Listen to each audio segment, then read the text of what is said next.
नमस्कार. आज 19 डिसेंबर, उद्या 20, परवा 21. निकालाचा दिवस, निवडणुकीच्या निकालाचा दिवस. 21 तारखेनंतर आपल्याला पाहायची आहे एक गोष्ट. फक्त लक्ष ठेवा, कारण हे 5 वर्ष ते आपल्याला नाही चालवत, तर आपल्याला त्यांना चालवायचं आहे. आपण त्यांना कसं चालवू?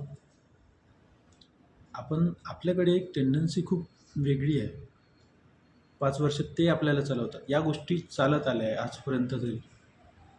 हे बदलायचं आहे थोडंसं. 5 वर्ष ते आपल्याला चालवतात.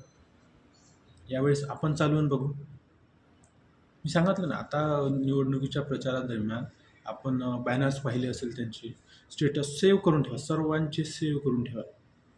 आपल्या हक्काचा माणूस, अर्ध्या रात्री कामी येणारा माणूस, हे सगळं सेव्ह करून ठेवा. त्याच्यामध्ये आपण काम करू. काही आपल्या घरचं कोणी सरकारी दवाखान्यात जर ॲडमिट राहिलं, आपल्याला अडचणी आल्या, डॉक्टर्स लक्ष नाही देत, नर्स बिहेवियर चांगलं नाही ठेवत, त्याच्यामध्ये सरळ त्यांना फोन लावायचा. किमान आपल्या नगरसेवकाला तरी, वार्ड मेंबरला पाहून अर्ध्या रात्री उठून येते का, आपल्याला हे पाहायचं आहे. हक्काचा माणूस आहे ना तो. पाहू ना, कोणीही निवडून येऊ, सगळेच, मी कोणीही निवडून आलं असतं तरी हाच प्रश्न केला असता. मला पार्टीशी काही घेणं देणं नाही. राजकारण हे पक्ष, राजकारणी हे एक वेगळी टेंडन्सी बनून गेली आहे की ते राजकारणी आहे, आपण जनता. राजकारण आता आपल्याला करायचं आहे.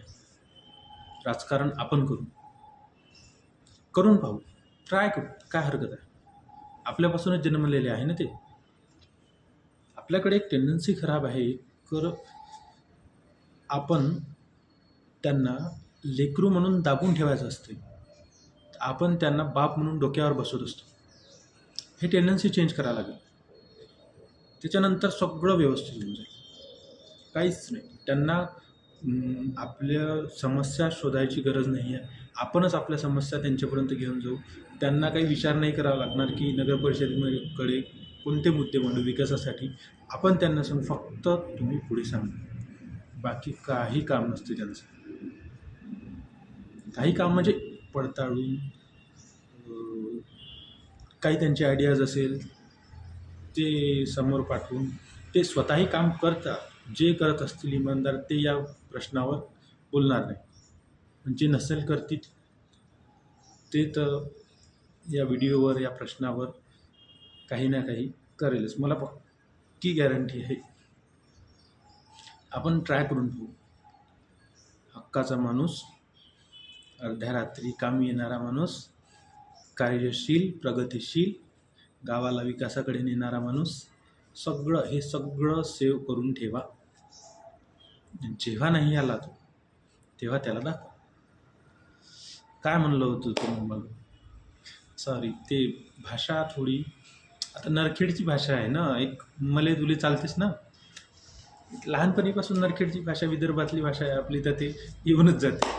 कितीही स्पष्ट मराठी बोलायला गेलं तरी येते. मराठी, हिंदी, इंग्लिश सगळ्या भाषा येते. फक्त एक आपली जे जन्मभूमीची भाषा आहे ते सुटत नाही माणसाकडून, कुठेही गेलं तरी. तेच माझी नाही सुटली आहे. ठीक आहे, ॲडजस्ट करा तेवढं. पाहू अर्ध्या रात्री येते की सरकारी दवाखान्यात. आपल्याला नागपूर रेफर केलं तर ॲम्ब्युलन्स करून देते का नगरसेवक? नगरपरिषदेमध्ये जर कोणतं काम असलं, आपण गेलो तिथे, असिस्टमेंट कॉपी घ्यायला गेलो, फॉर एक्झाम्पल असिस्टमेंट कॉपी घ्यायला गेलो, तो व्यक्ती तिथे नसते. कुठे गेले साहेब? चहा प्यायला गेले. येतेच आहे, बसलो, अर्धा घंटा बसलो. चहा प्यायला कुठे गेले? घरी गेली असतील, येते थोड्या वेळात, बसा. या सर्व कंप्लेंट्स नगराध्यक्षापर्यंत पोहोचवून सगळेच ना. एक बाबासाहेबांनी एक नारा दिला होता, तो संदेश दिला होता सर्वांना, शिका, संघटित व्हा आणि संघर्ष करा. तर संघटित व्हा हा संदेश सर्वांकरिता होता. हा गैरसमज आधी दूर करा. हा संदेश सर्वांकरिताच आहे. स्पेशली एका समाजासाठी नाही, एका वर्गासाठी नाही, सर्वांसाठीच आहे. तर संघटित होऊन जर आपण काम केलं तर 100% आपले कामं होईल. एक एक माणूस, एक एक व्यक्ती त्यांच्याकडे जाईल तर त्यांना आपली ताकद नाही दिसत. आपलेच कामासाठी माझं काम राहिलं, मी 4-5 जणांना बोलवते, तुम्ही माझ्यासोबत चला. तुमचं काम राहिलं, तुम्ही 4-5 जणांना, 10 जणांना सोबत घेऊन जा, तुम्ही त्यांच्यासोबत जा. असे मिळूनच आपले काम होईल. असे नाही होणार सिंगल जाऊन त्यांच्याकडे. म्हणून आपण हे बदल करायचं आहे की राजकारण त्यांना नाही, राजकारण आता आपण करू. आपण करू म्हणजे मी पार्टी बनवत आहे, तुम्ही माझ्यासोबत चला असं नाही. आपण सोबत, सगळ्यांसोबत, कोणी अध्यक्ष नाही, कोणी मेंबर नाही, आपल्या पार्टीमध्ये काही आपली पार्टी नाही आहे. आपण सगळेजण सारखे, तुम्ही माझ्या कामासाठी चला, मी तुमच्या कामासाठी येईल. तुम्ही माझ्यासाठी बोला, मी तुमच्यासाठी बोलेन, असं.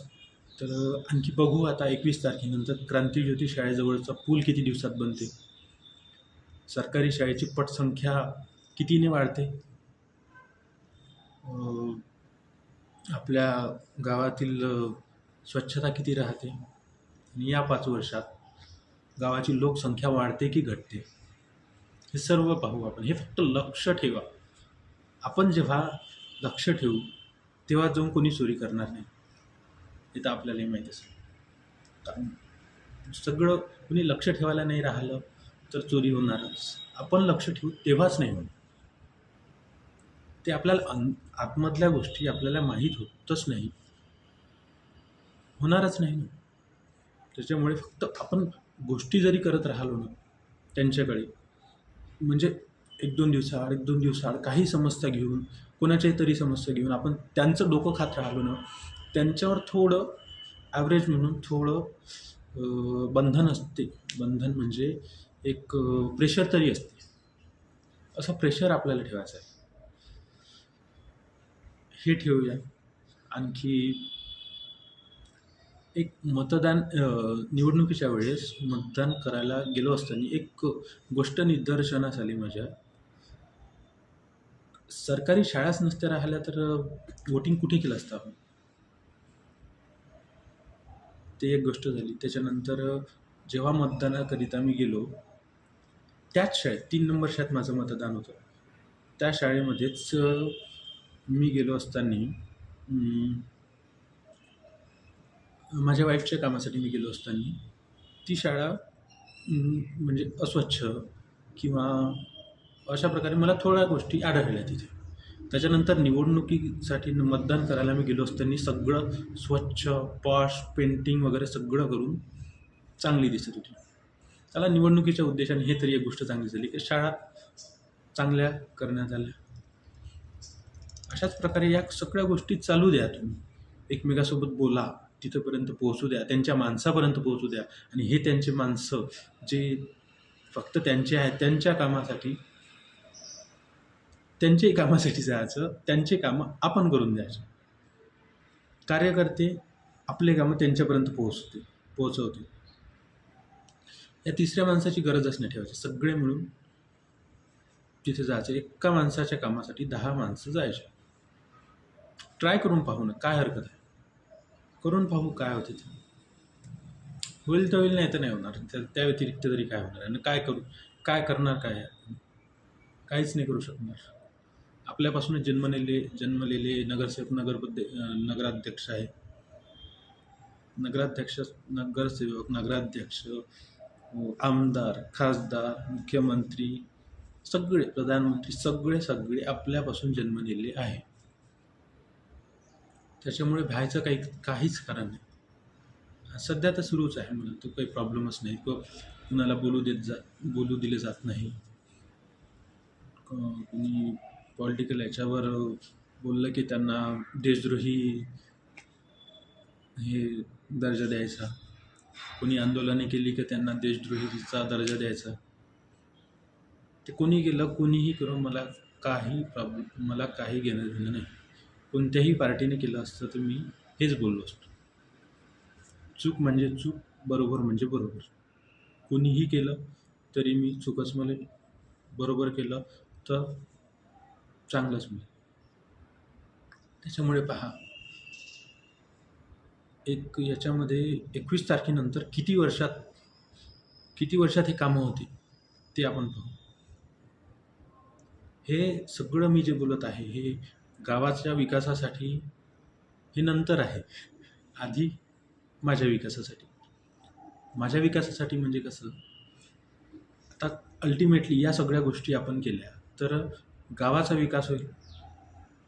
गावाचा जर विकास झाला तर अल्टिमेटली माझा नाही होणार का? माझा व्यवसाय वाढेल, तुमचा पण वाढेल. त्याच्यामुळे पाहू, ट्राय करू असं. धन्यवाद.